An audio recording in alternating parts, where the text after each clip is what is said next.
Hello, hello, everyone. It is Wednesday. It's time to talk to Ricky Williams. And today we have Jenna Marie on. She is going to be kind of leading our show today. So, Jenna, take it away. What's up? Hey, thanks for having me. I'm really excited to talk about this. It's a concept that is based, in my mind at least, on evolutionary astrology. So, Ricky, as an evolutionary astrologer, I'm really excited to hear your thoughts and your critiques and feedback. So, last September, when a person that I had never heard about before was suddenly blowing up on social media as someone who was publicly murdered, Charlie Kirk was shot while giving some sort of conversation talk at a university. What I immediately saw was, hey, wait a minute. I know where he was. I know, exactly what time it was when this happened because people are uploading videos. I was like, we have a chart. And what it was essentially a death chart.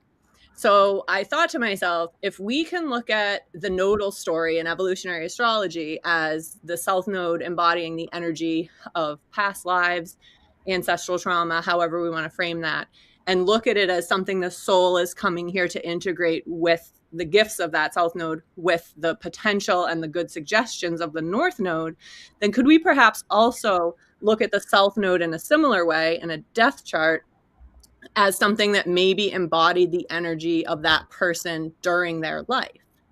So when I pulled the chart I based it on when he was shot because in my mind that was the moment that he died. I know they pronounced him at the hospital, but the type of injury led me to think this man died that moment.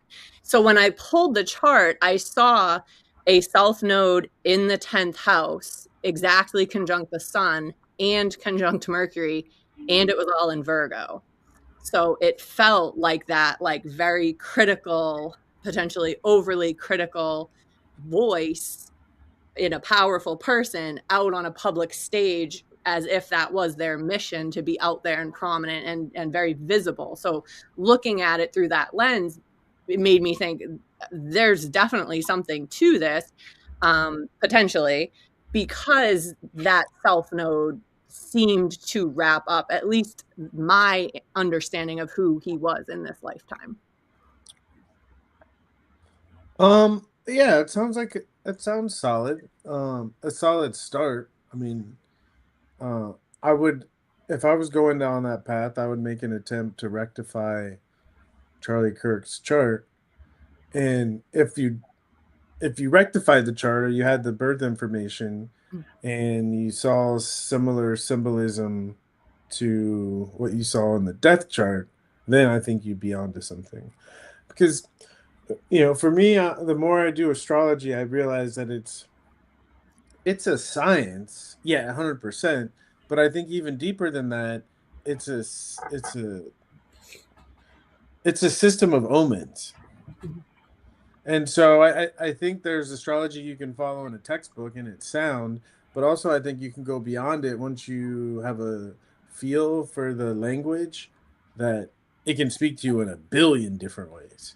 Mm-hmm. So I think once someone is comfortable with astrology, I think you should take all of these theories or ideas seriously from a synchronistic perspective or an omen perspective of saying that these are all pointing in a specific direction. To turn it into an overall theory about how things work, I don't know. I don't know about that.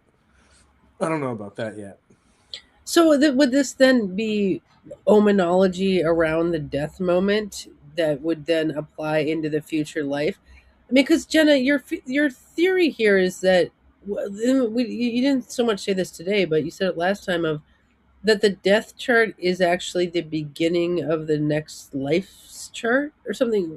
Tell us Yeah. about that. It's like the birth of the afterlife. And when that soul, this could go a million different ways. We could look at the north node as something that maybe the soul is incorporating in the afterlife, the north node of the death chart. We could look at the north node of the death chart as like the good suggestion for, hey, if you are to incarnate again, let's work on something that would help you with this energy, like another suggestion of something to pull in. Well, I guess my thing with that is when I think of a death chart, and I like the way you're using it, but typically when I think of a death chart, I think of looking at the natal chart and looking at the transits and progressions of the moment of death in that natal chart. And if I'm looking at it from that perspective, it makes much more sense to me. It makes more sense to me that the death chart in that context is the beginning of the next. But I think we assume, and here's the error, at least in my mind, that the order of the next dimension is not the same as the order of this dimension. So if we're looking at a chart that's based on, because it's synchronistic, but it's also geocentric. Mhm. So it's tough to say that what is going on in this dimension has a direct effect on what is going on in the next dimension, but as above, so below. So that's where I think it's an interesting theory to work on. 100%, 100%. But for me, I like the idea more if I'm looking at someone, if I rectified Charlie Kirk's chart and I'm looking at the moment of death, of getting a significance about his role in this lifetime, and based on the timing of when he went to the next, I think I could probably come up with some things that make sense. Yeah. Mhm. But I think the way you're thinking, I would encourage all younger, all astrologers to think this way, because I think it's good. I think it's good for astrology of taking what we know and seeing how we can connect the dots in ways that make sense to us. Well, Mhm. as a teleologist, I'm delighted that you would look at the death moment as part of the teleological function, right? Of like, that this moment. Okay, we have this life path that we're developing, and then there's this moment that we die, and that is actually a point in development. Which, or that's kind of Ricky's point, is like there's something that's having to do with the life path and purpose. The death is, and that in some ways speaks to your theory, Jenna, of that there is a purpose about this death moment as well. Yeah, like what has the soul accomplished that up until that specific moment, there's some level of like a completion of the cycle. So where I don't think it necessarily has to be in Charlie Kirk's case, it's a little bit more literal, but I don't think it necessarily has to be the exact thing they were doing at that moment or the finality of some quest or some great work in that Yeah. moment. However, yeah. So I guess I think there's a more subtle birth chart. We might call it the birth chart of our soul, whereas the birth chart and the natal chart is a birth chart of an incarnation. So I think that's where it's a little off of me, and I can see it as a completion of someone's time here. But I think there's a larger chart where that this is just a little part of it. And I think if we had access to that larger chart, I think you're 100% on board that in that larger chart there would be something about that moment. I was reading a book about people, astrologers, that when they go to the next dimension that there's astrology classes still, but seriously, but it's adding another dimension. So we've been prepared to be able to understand that more advanced type of astrology, but right now it wouldn't make sense to us because we're so focused in the three-dimensional plane, where there is a four-dimensional type of astrology. And I think the synchronistic tool that we're developing that carries over. The exact details, I think they're different, but what we're doing, the skill that we're all learning, I believe is preparing us for the bigger type of astrology. Hey Debbie, how's it going? So Ricky, what do you think happens when people die? I think it depends on. I think a lot of it depends on what they think happens after they die. Hmm.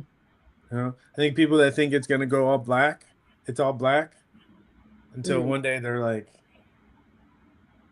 oh, all right, and then things start to move. So I think so much of our mindset of when it happens and how we prepared for it determines the beginning processes.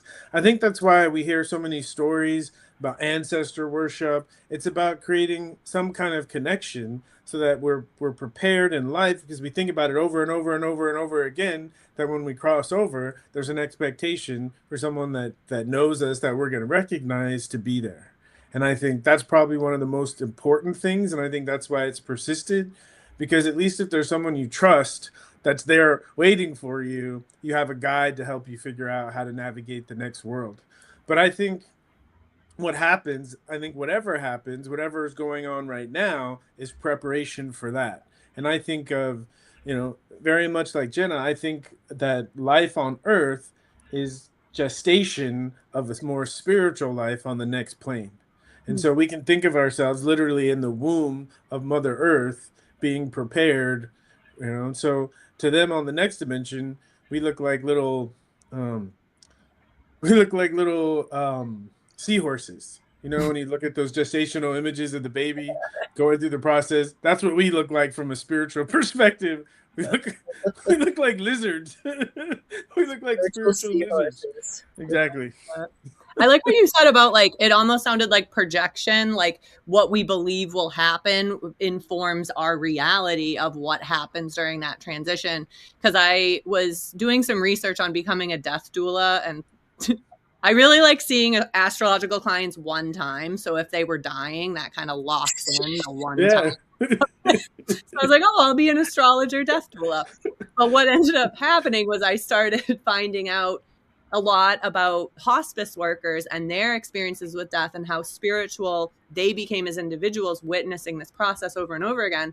But one thing I got hung up on was when people were saying that the one uneasy time they have is when someone's going to pass away, and it's a rare occasion, but it does happen, and they look absolutely terrified because that kind of jars our understanding of it being such like a spiritual and kind of like life opens up, everything you see, your life review, like it tends to be framed in this kind of upward trajectory. But to see someone in an intense state of fear right before passing away, that's probably could be wrapped up in the idea that they find it scary and they've projected that onto the experience, whether it is love and light coming in, they're still afraid of it.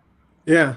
But also, I think there's some truth to the idea because in gestation, we know if the mother is abusing alcohol or doing other things, that the gestational process it gets retarded, and it makes the child's transition much more challenging.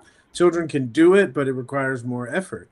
And so thinking about, and again, it's probably too heavy-handed that if you don't follow these orthodox rules, you're gonna burn in hell. I think that's going way too far.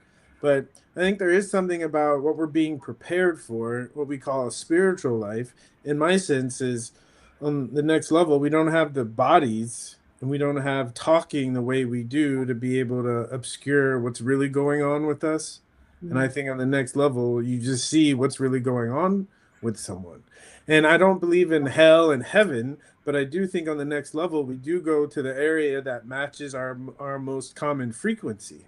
And if you're someone who's scared and nervous all the time when you're alive, death isn't going to automatically change that overnight.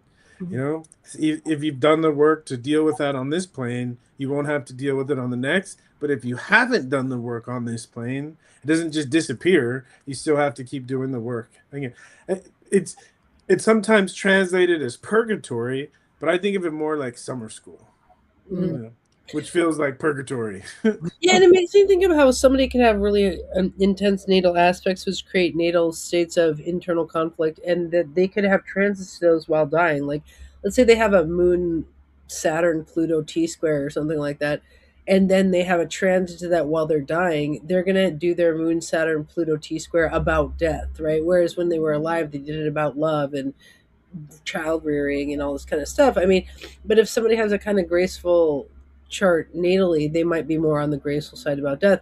But kind of to speak to what Ricky's saying, that's just their incarnation interface with, source. Like some of us, our interface is more pained than others, but like we're all kind of an extrusion of sunlight, right? But some of us get more bent out of shape in that process.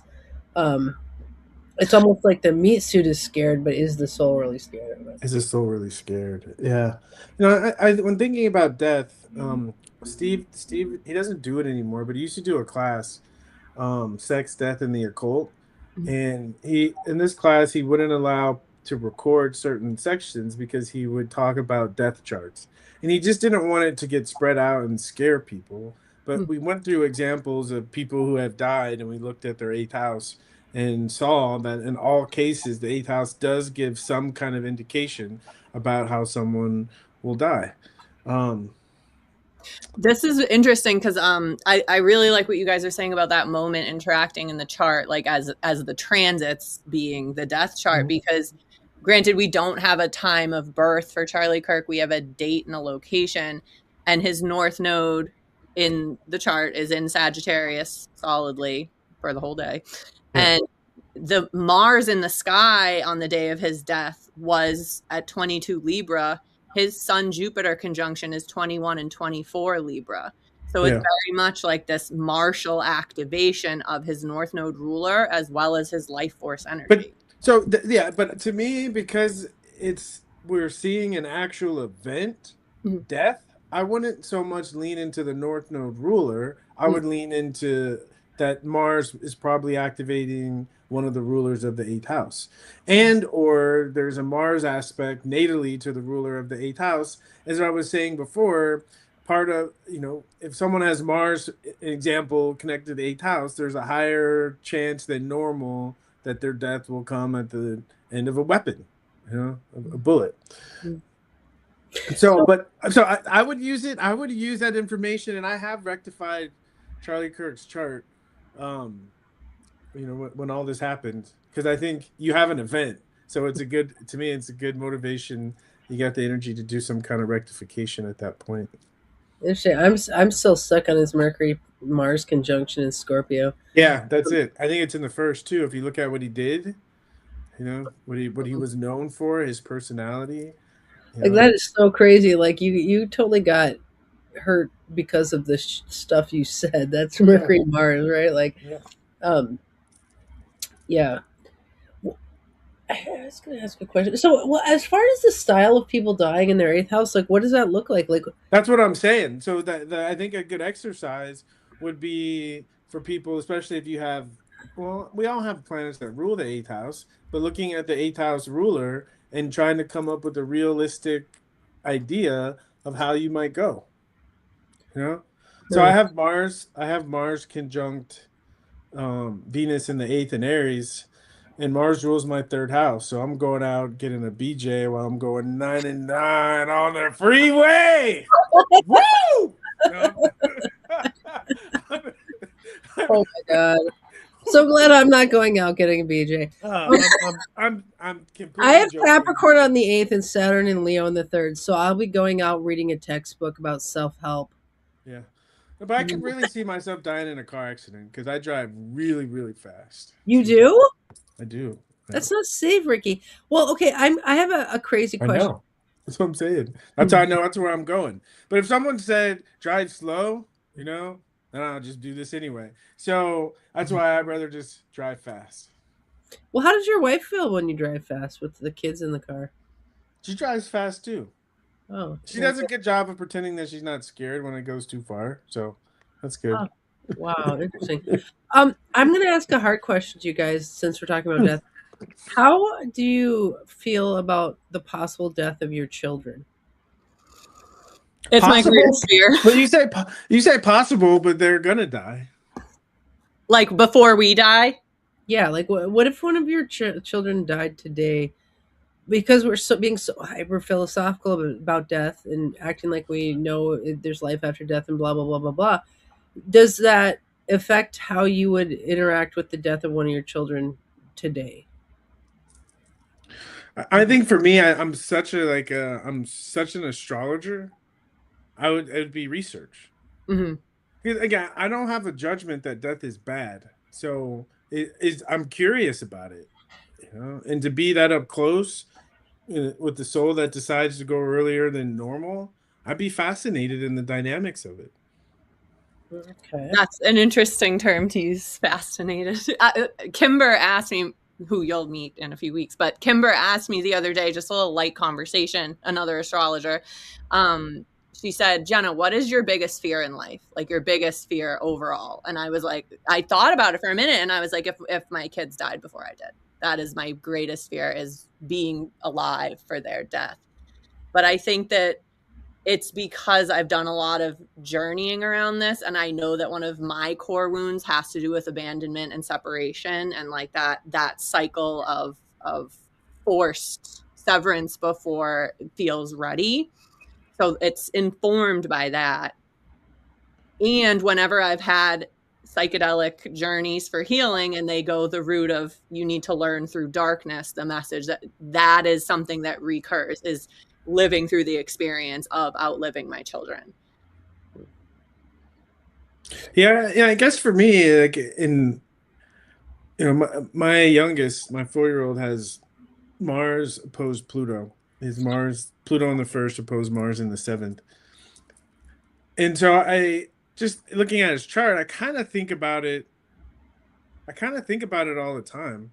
And to me, I'm just curious about the desire to die. Because to me, nothing occurs without a desire. And dying is one of those desires that it's so taboo that we have to push it to the unconscious. I think that becomes an issue. But I don't believe we can truly live unless it's a choice. And I think for living to be a choice, dying has to be a choice, meaning it's something that we have to at least consider or think about or know that it's always a possibility. And so, yeah, I talk to my kids a lot about death.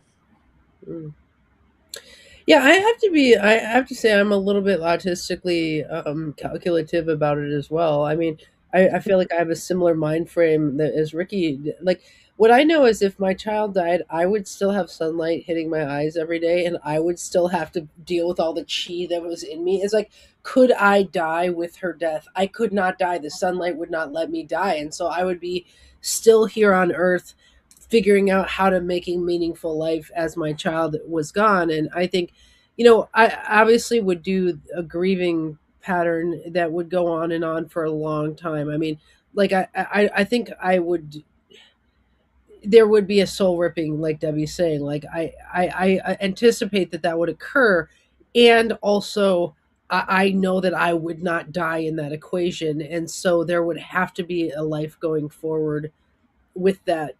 I don't know. I don't know. I know, and I'm gonna say my concern goes to the mother of the children. That's where probably most of my concern would go immediately. Yeah. I like what you said about the Mars Pluto and the aspect between them and the desire to die. It made me look at, I have a close friend who committed suicide, and she was obsessed with talking about how suicidal she was and how she couldn't wait to die, and she wanted the courage to actually do it and all this. Yeah. And she has Pluto quindecile, so that obsession angle to her Mars. Yeah. Wow. So an obsessive desire. Yeah, when people are suicidal, it's like, I also have an equally kind of hard ass approach of like, you have to have a will to live and a will to thrive. I cannot give that to you. Like, you have to find a desire to live, because otherwise your soul will die. And they say anything that's not growing is dying. Like, if you stop growing yourself, you'll start dying yourself. I mean, it in some ways is a choice. That would be very hard to have a child who is constantly suicidal, though, because that would be like a big problem to solve. I don't know. And you'd have to try to be rational in solving it while being so emotionally activated. Yeah. Okay, so my daughter has Mars in the 8th house, it trine Venus in Scorpio in the 12th house. And one time when she was young, she had a transit to it. It was literally on her Mars in 8, and I could hear her on the baby monitor. She was this young. She was like 2. And she was like, dead animal, dead. And she was singing a song called Dead Animal. Like, this was her Mars in the 8th was like singing. It was like it's trine Venus, Yeah. I thought that was really weird and awesome. Well, I think this is, the trine, but also the laughter from the parent. And I think this is a big, because I know my kids that he has that opposition, and it's clockwork. Whenever it's activated, he gets a yellow sticker at school, and it's an opportunity to have for us to talk. And he knows enough astrology now that he knows his Mars, and so it's cool to be able to start to help him navigate his relationship with it. And to me, that's the main thing as a parent is whatever the kid is wrestling with, that's what they brought in. Mhm. And I feel as a parent to do whatever I can to equip them to be able to deal with themselves. Mhm. Mm. Yeah, I think one of the nice things about astrology is it gives you the stamina with which to walk through whatever they have to deal with. My kid just went through a 6 month Saturn squaring her moon, Pluto, Jupiter, and I was like 6 months of this, whatever she was. I'm not going to say what she was wrestling with, but yeah, her soul tired right when Saturn passed, and I was like, all right, we're done with that. But that was it took a lot of stamina, I think, kind of thing. Yeah. I didn't mean to take over your show, Jenna. No, you're good. This made me look at my son's chart because when he was 7, we did a neuropsych evaluation on him because he was not having a good time. And I remember that the neuropsych person came back and was like, yeah, he has these things, but what I'm mostly concerned about is his major depression. And I was like, what does that even mean? He's not depressed. Like he's situationally depressed, but now I'm looking at the transits of when he had that evaluation and Saturn was on his Mars and the South Node was exactly on his moon. So it's like siphoning off his happiness while Saturn's like, Yeah. do something about it. He can't. Well, yeah, I think it's difficult to be a parent when you're not enlightened. Mm. Yeah. Well, because we're not enlightened, we can't help but deal with our kid stuff with our stuff, Mm. So it kind of starts to layer on, and whew, it's Yeah. tough. But I guess for me, what I remind myself is that I'm raising an adult. Mm. And that these situations are not about necessarily him being comfortable right now, but supporting that process of he's going to be an adult one day. You know? Well, yeah, and looking at like how does that stage in development actually tie into the adult version of himself? Like I always look at kids that way too. Like I'm like, oh, the 3-year-old version in the tiny body, but you see their bigger purpose in a 3-year-old body. Like so, it's like the 7-year-old him was dealing with something that ties into the 30-year-old him. It's something on the development cycle. Yeah. Interesting to think about 7-day-old, the experiences, whatever that subtle experience was at 7 days old, that by progression would then be acted out in the 7th year. Yeah, I was thought about creating an app that allows like parents of newborns to track those first 90 days, Oh. and then spread it out by progression to see how it shows up, over the course of the life. Oh my god, Life. that's trippy. That's so cool. You guys Yeah. that's cool. I'm just thinking that new parents tend to already be very overwhelmed. And if they're like, oh no, today I need to make sure to incorporate this energy because of this transit. But it's not even, but to me, it's not incorporated. It's just documentation. Okay.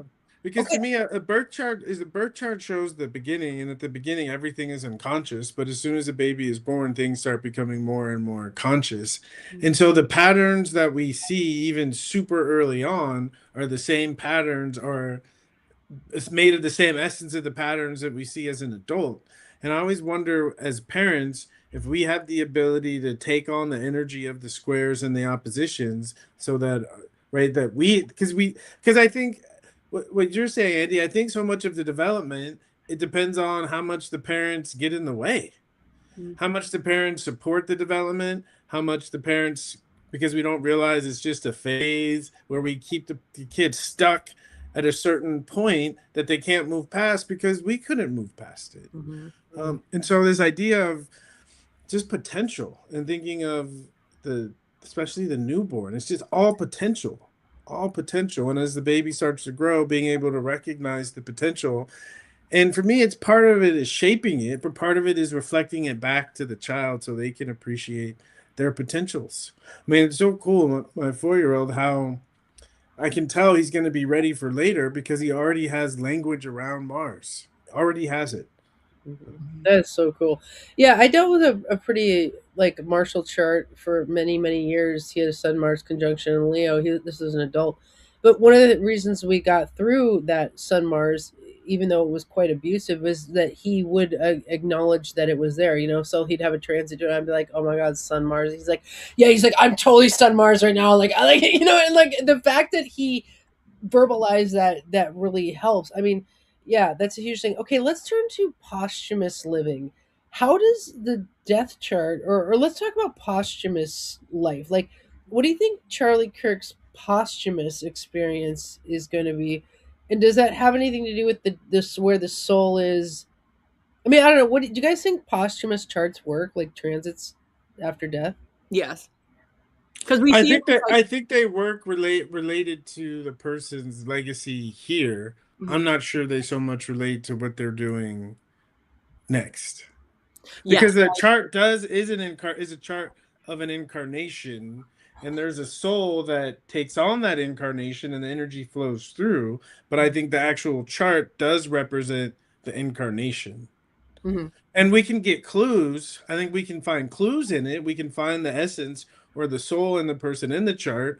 But if you think about it, the chart when you're born and the chart when you die, it ain't the same chart, right? Things have things have happened from point A to point B.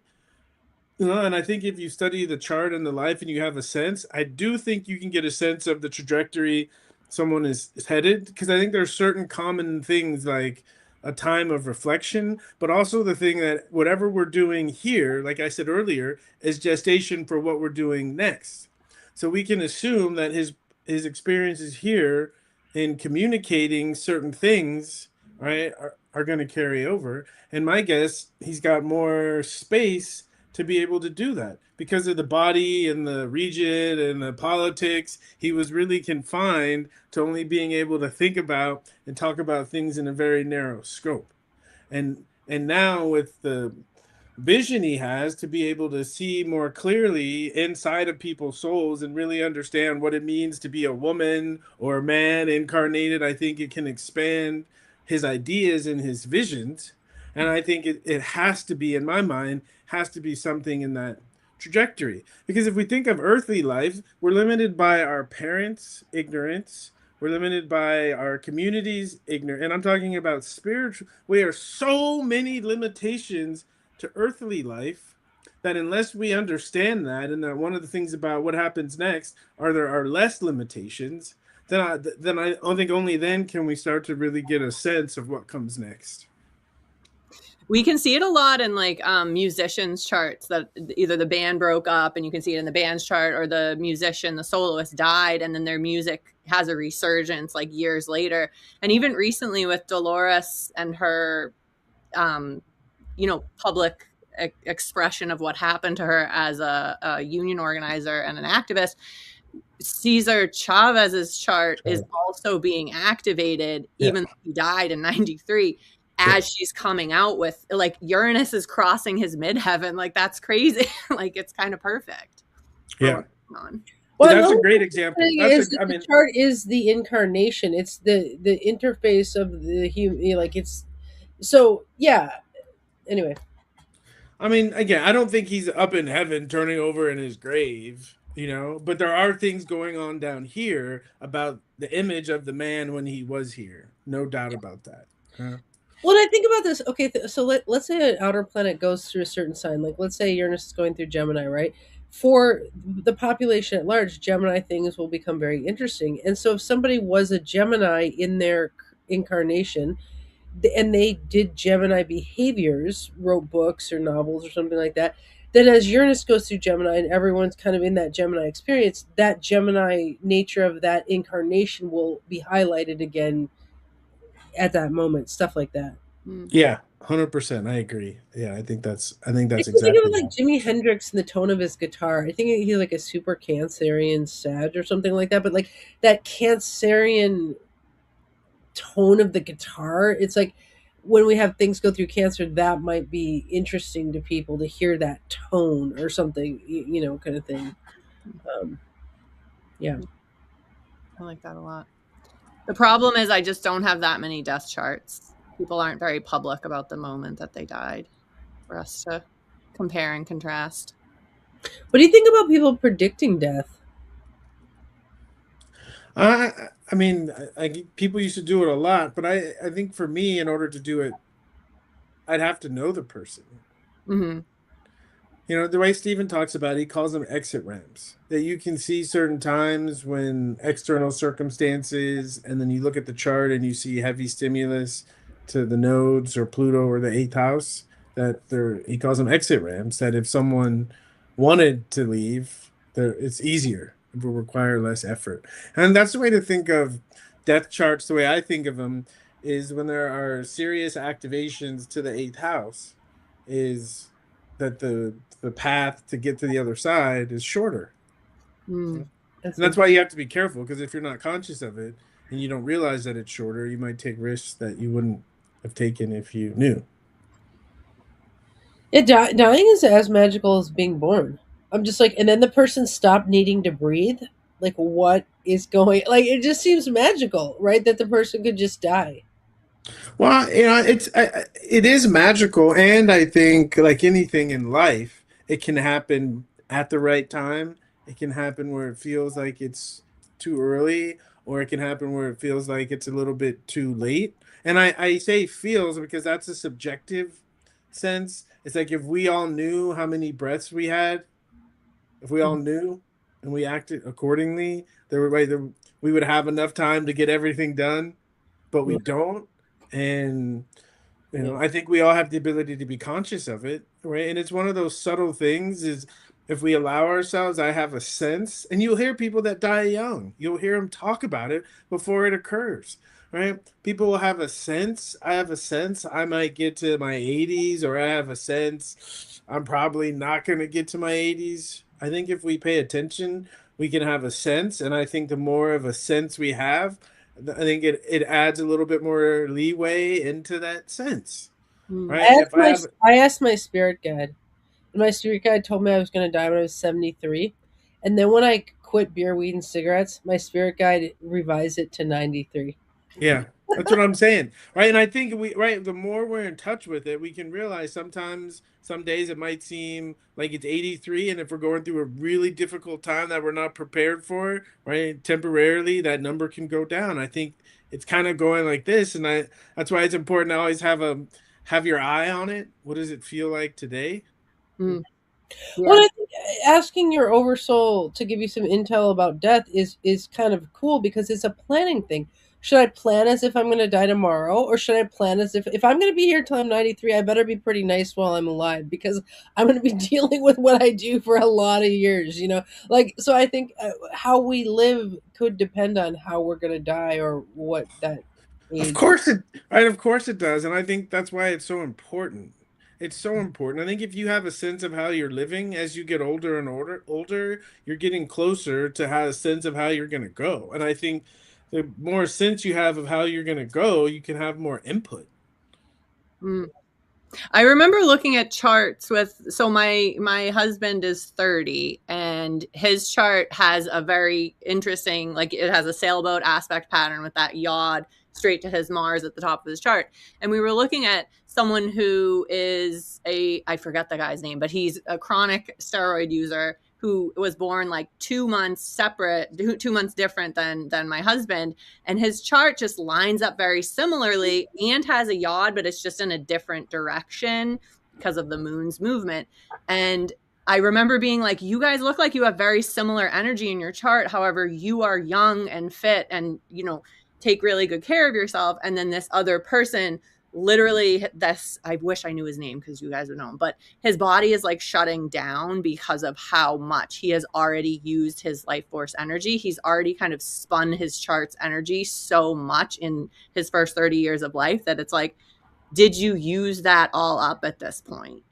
Kind of like if you had stayed on beer, weed, and cigarettes, Andy, maybe that would have siphoned extra energy out of your chart to deal with that. Well, it's siphoned extra. I mean, it's siphoning energy. Maybe we can say that, but what's the standard of how long you're supposed to live? And this is my issue with the question of quality versus quantity. Okay. To me, if you really want to live a long time, in my mind, it means you ain't really doing shit. Okay. Because I think of some certain people who haven't even lived past 35, You know, there's a large list. And if you look at what they actually gave and contributed to the world, and you look at all the people that are living into their 80s and 90s that ain't really done shit, you know, that's why for me, I don't get caught up so much on quantity. For me, it's more quality. And to Mm-hmm. me, if I feel like if I live a quality life, I'm ready to go. I'm ready Mm. to go. So a lot of people that live a long time, but they're like, they just stick around because they have nothing better to do. That's Well, such. Go ahead. well, there's a few things about this. Like, the ancients always compare people to plants to understand these questions. And like, okay, about the doing drugs and overclocking your system on steroids, which apparently Gordon Ryan did, but is it's like taking a plant and pouring battery acid on it. Like, if you drink 10 beers a day, it's like pouring beer on a plant. It acidifies the system. It makes the plant less likely to thrive. Now, I did a test on a plant. I gave it wine for an aloe plant for a long time, and it looked really like dilapidated and just like really bad. And then I turned it to water, and all of a sudden, the aloe plant was all puffy within like a few weeks. You can actually fix your system really fast, like as far as if you quit pouring acid on it. Like, but what I had to do was gain the will to live to stop pouring acid on my system. Mhm. And so it was like Ricky was saying, it was the wanting to live that made me live longer. It wasn't necessarily even the stopping of drinking. Wow. Mhm. But if Wow. we look at Ricky's point of living life to the fullest, okay, if you took a plant and you grew it robustly, you gave it fertilizer and the best water ever, and it's growing robustly, and then a farmer chops it down, Mhm. at least it was the best plant it could be, producing the most fruit while it was alive, right? Like, that's a better equation than a half grown, half massed plant that lives a long time, which is Ricky. That's the 80-year-old who didn't do anything with their life, right? Like, that's so I agree with Ricky. It's better to grow that plant to the fullest, and then whatever kills it, that's a surprise. Could we use this acutely too? I'm thinking of I went to Greece last year and it was my first time at an astrology conference. It was my first time in Europe. It was my first time doing like many things that trip.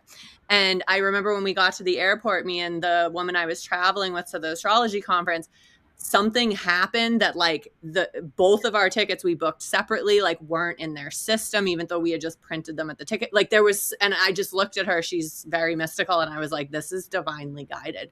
And we got in this, we both were like, we feel like the plane's gonna crash, we feel like we're not gonna make it. And then when that happened, we were like, were we on to something? It delayed the entire flight like 10 or 15 minutes, but once we got on the plane we were like, that needed to happen, like we could feel it. But we had made this kind of like agreement between us. We were like, this is divinely guided. And if this is meant to be the crescendo of our life, this trip, then like, what a way to go out doing this thing of all these first. So it's kind of like we were consciously thinking maybe this is one of those moments where it's like, go big or go home and live till you're 80. So we chose like, this is a great defining moment for us. And even if it possibly is the end. Yeah. I had Pluto in the first, and I feel like all moments of life should feel like that.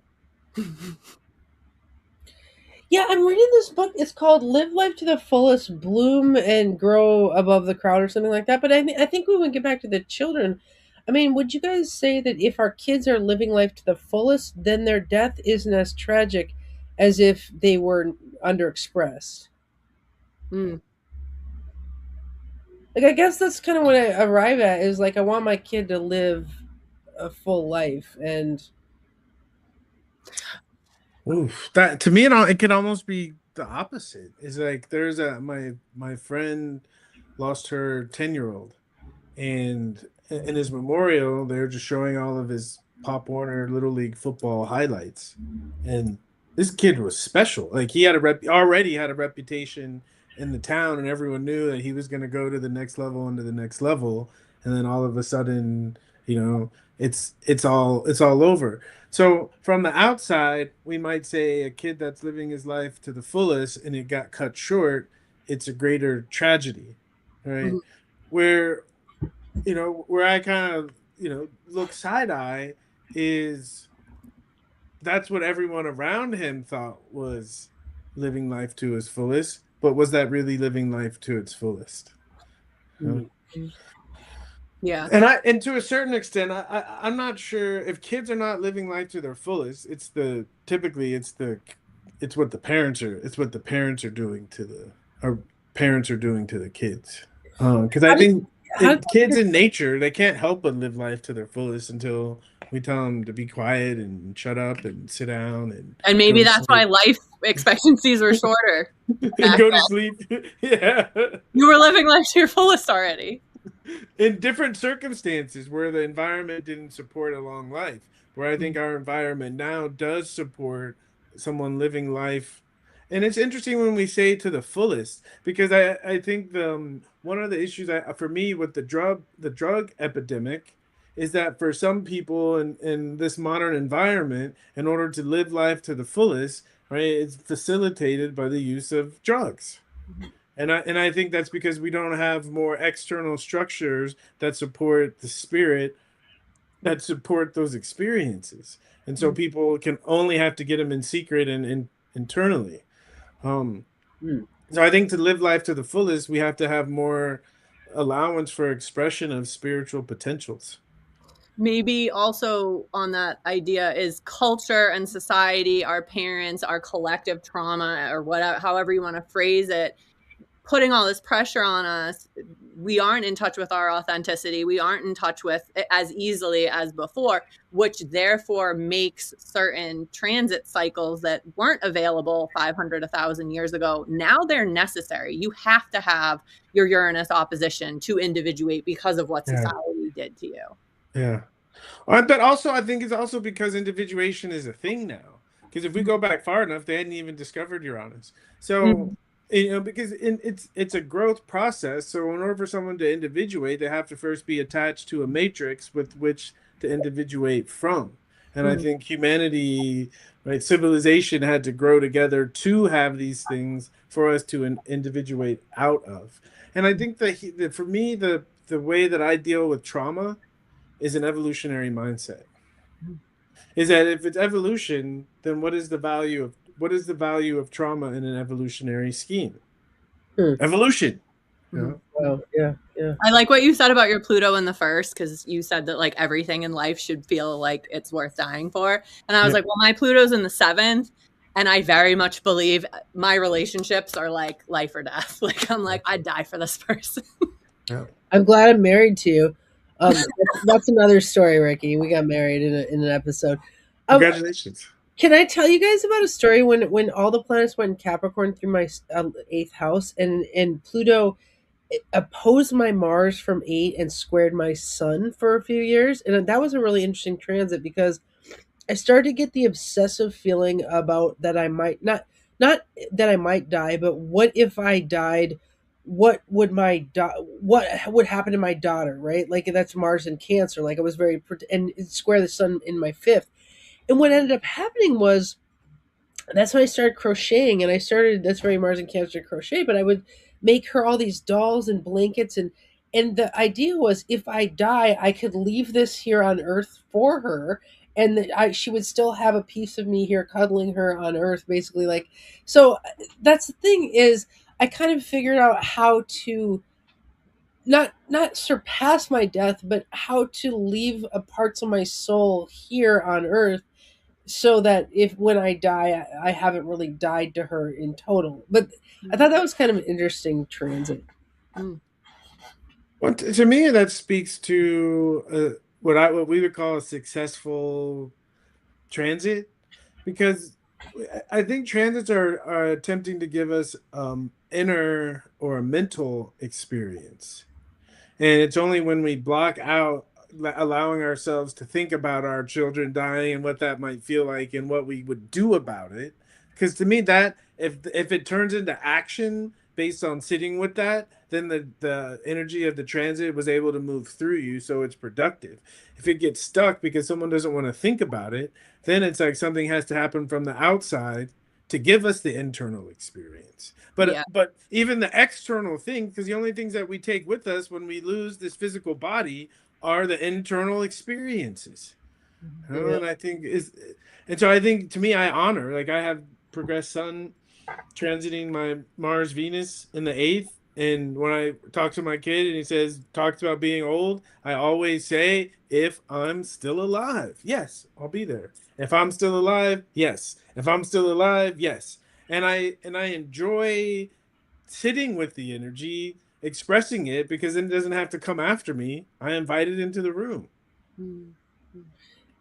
Yeah, I think that is very healing in some ways too. Like approach your death with your children, like so they don't have to have you die one day and then they have no idea what you would have thought about it. It's like if you do, if and when you do die, we will die. But when you do die, he'll say, "Oh, my dad had already talked to me about this many times." Jenna, do you do that with your kids? Of like, if I die or when I die, or I do, and yes, I definitely do. But I say things to them more like, I hope that we can fit this in. Like my son plays violin, and my big joke is like, he's my ticket to Paris because I'm his +1 when he becomes famous. So I'm like, you got to keep practicing so that I don't die before we can make it to Paris. That's awesome. well, I have to say something about the pressure of death. And one other question we could ask in 4 minutes is, how does the pressure of death make a more quality existence on earth? One of the examples of this is as a producer, if an artist is underproducing and they're like, I don't want to go on stage and I'm too humble, and like you're like, you could die tomorrow. Like it's like, then you show them like Jimi Hendrix died, or like whoever died, because it gets the artist to actually live their life to the fullest for a second and like get on stage and do their act or whatever. But what are some of the benefits of the death pressure on humans?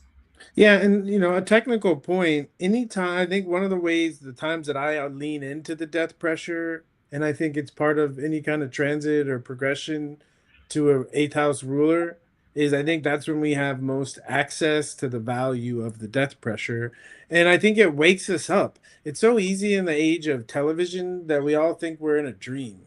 You know, I used to have a football coach, and he would put on the film and he would say, "This is not a sitcom. This is real life." You know, is that when you have the ball, those guys are going to be coming to take your head off. This is real life. Wake up, right? Deal with it. And I think there's that kind of sense of urgency, right? Because life is hard, and we have so many, again, television, we have social media, we have so many things that capture our imagination to help us deal with the difficulty, but it doesn't always help us deal with it effectively. And I think once we realize that life is short and we only have so much time, it's like a cold shower. Mhm. You That know? feels very Neptunian, like the different stimulus from out there and it becoming like almost escapism without realizing it. Yeah. Jenna, what do you think the benefits of the death pressure are? Well, I'm thinking about this because I belong to a community, the dog show world, that I'm actively leaving. I do not recommend it. No, just kidding. But there's a lot of really old people in dog shows. So I've watched a lot of people pass away, whether from kind of an acquaintance level or like one of my mentors. Well, two of my mentors actually have passed away, one of which I was their hospice person. And watching this person through the years, there was like this stagnancy about her energy because she was a visual artist who lost her eyesight. And for 20 years, basically, well, more like 15 years, she did nothing. Like she made a social media account and like had those type of connections, and she watched a lot of CNN, but really she wasn't doing anything to the level that she was before. But then once she was in hospice and I was trying to settle her life, like there was so much that she had said, like, I'll get back to that when I have the energy to do it. But it was kind of like a lie that she told herself that that day would ever come. Then there became this urgency, but it was almost like too little too late. It's like, you are bedridden in a 24-hour facility, giving me tons of notes about where certain paintings need to go, and these other people that have certain prints from decades ago, that like your old manager, things like that, where I was just like, the pressure of death came on so fast for her that it almost was like, it was she externalized it rather than looking inward and being like, what is this telling me about my story? What can I actually integrate about this urgency that I'm feeling now that I didn't feel for over a decade? So it can be tricky, but I also can appreciate that, like, when people have near-death experiences or they get diagnosed with something where they recognize that their life is going to be shorter, it can be very motivating to look at the positive, make the most of each day. Don't sweat the small stuff anymore. Like, don't argue over dumb stuff. It can help you to kind of get out of weird little cycles that weren't really serving you anyways, like that nitpickiness. So Yeah. Right. Okay. Well, we got the death episode in, Jenna. we did it. We didn't die before it happened, so that was Perfect. That was, now we can all die. dude. Well, you know what they call the little death? That's a whole French thing. All right. Well, we will see you all later. Awesome. Thank you both. Thank Bye. Thank you. Bye-bye. Bye-bye.